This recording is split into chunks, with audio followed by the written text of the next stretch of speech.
primary election, what's the value of them? If you have a number of candidates interested in running for an office that are of the same party, that's what the primaries are for.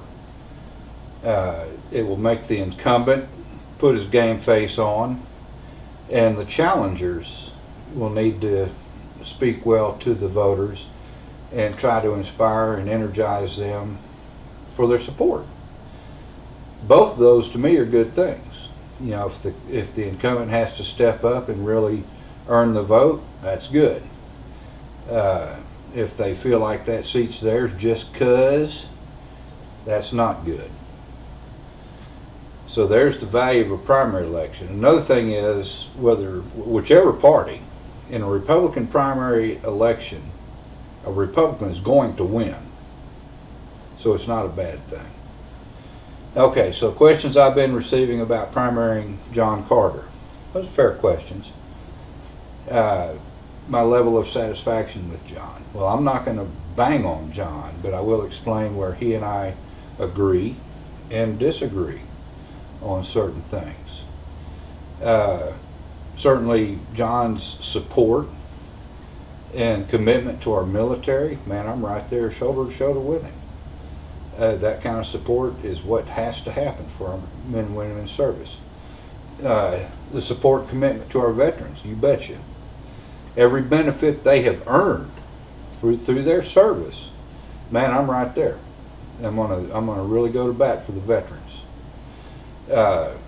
Support for state and local government officials, you know, plowing the road, shepherding through any process to have access to federal programs and grants to benefit the local communities. You bet. John's done well with that, and I'm right there with him, shoulder to shoulder.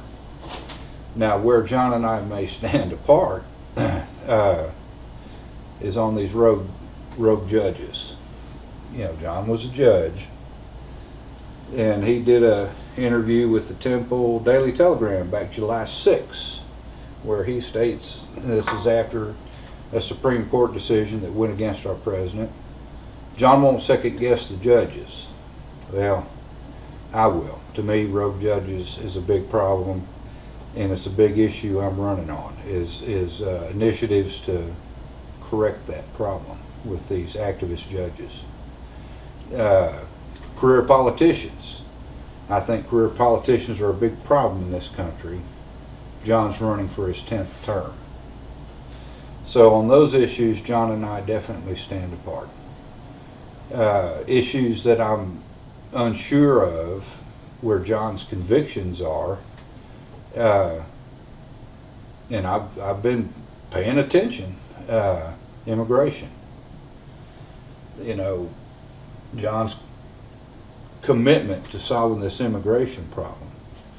He did a town hall in Temple back in May that was reported on May 28th in the Temple Daily Telegram, talking about immigration, where in 2013 he worked with 7 of his colleagues in Congress to address this issue. Now, of 2013, if you recall, that's when all the kids were riding the trains, you know, the Beast they called it, riding all the trains up through Mexico from Central America to get to our southern borders.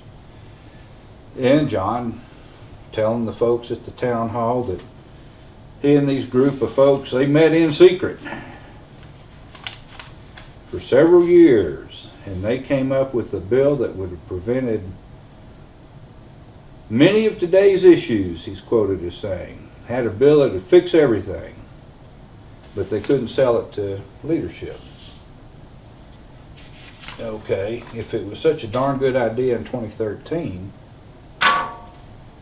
well, following the 2016 elections, there was new leadership in the White House, the House of Representatives, and the Senate was still in Republican control.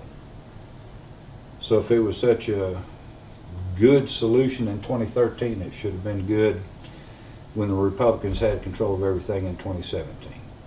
So I've got a little bit of reservation about John's conviction on this immigration problem, given what's happened this past couple of years at the border. Uh, John's commitment to protecting our civil liberties, the all-out assault, freedom of speech, freedom of assembly. I'm talking about like conservative youth groups on campus, the NRA, the assaults on the NRA. That's the First Amendment freedom of assembly that's protecting Second Amendment rights. I'm not hearing a lot of pushback on those issues, where I intend to push back vigorously to protect those civil liberties, ensure that people's civil rights are being protected, as the Constitution requires. So I've got a little bit of reservation there. Voting rights. Going back to the July 6th article in the Temple Daily Telegram, the census issue, that, he was commenting after the Supreme Court made the ruling on the census question. And I don't know where John got his talking points, but you can read it for yourself. It's online. July 6th of this year, Temple Daily Telegram. Everything John's quoting here was really not the issue with the case. The issue with the case wasn't whether or not Trump was going to count all the people in the country. It was whether or not he was going to collect demographic information, including whether or not a person is a citizen or not. And the DOJ had interest in that because they're examining voting rights issues. So if John's going to speak to the Constitution in this article and about what the Constitution says, let me share my little pocket Constitution. 15th Amendment. The rights of citizens of the United States to vote, citizens of the United States to vote, will not be denied or abridged by the United States or by any state. Okay. Part of that demographic information was trying to get a handle on illegal votes being cast by non-citizens. So I'm kind of concerned about John's conviction towards protecting our voting rights. The state attorney general, Ken Paxton, put out a report. There's some 90,000, and this was a cursory, it wasn't a deep dive, 90,000 non-citizens registered to vote in Texas, and over 50,000 of them have voted in Texas. So that's voter suppression, and that's abridging citizens' voting rights. I certainly would like to see that issue addressed in Washington, and that's part of what I would carry to D.C. with me, is that kind of a fight. The FISA abuses, the corruption at the highest levels of our FBI, Department of Justice, intelligence agencies, that's alarming to me. And I've heard very few politicians that will directly say, we got to look at these FISA laws. They talk around it, but that's just their lingo. But that's something that I will, want to address head on, is getting that under control. Because I'll tell you one thing, the FBI and the CIA and the Department of, National Security, Department of Justice, meddling with our elections, that's a hell of a lot more threat to me than the damn Russians. Regulatory reform, the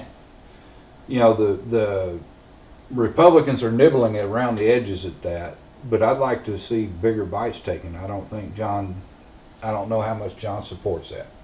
I've not heard him say a lot, but I do. I think that we're in a unique situation right now to where President Trump would sign significant legislation reining in the administrative state, the bureaucracy, because that would be part of a legacy that would survive well past him, for Congress to recapture these Article 1 authorities that belong in Congress, that Congress gave up over the decades to the bureaucracy. I'd like to see a pretty aggressive effort to recapture as much of that to Congress as possible before the end of Trump's term, because I believe President Trump would sign that. So when you think about the status quo, you know, how things are, like I said, John's commitment and support to the military, the veterans, the local communities, yep, I'm right there with him.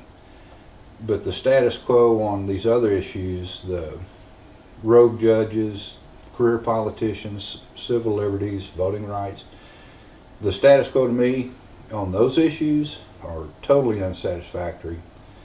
And I would be very aggressive in my efforts to ensure that the citizens' rights are being protected. Their unalienable rights are being protected as they should be. Thank you.